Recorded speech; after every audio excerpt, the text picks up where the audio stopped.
गोकुळात सर्वजण या नवजात बालकाचे मंगल चिंतित होते, तर मथुरेत कंसाच्या राजवाड्यात चिंतेचं चिंतन.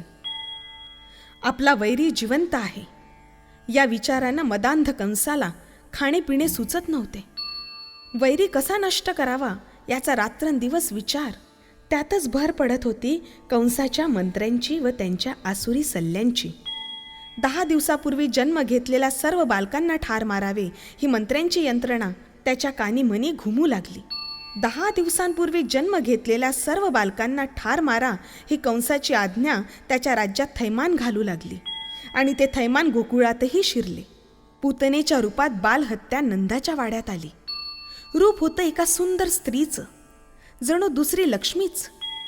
आपल्या पुत्राला पाहायला साक्षात लक्ष्मीच आली आहे असे समजून यशोदा आणि रोहिणी यांनी तिचं स्वागत केलं.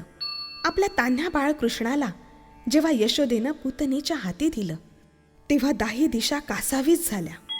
त्यांची ती कातरता जणू यशोदेच सांगत होती,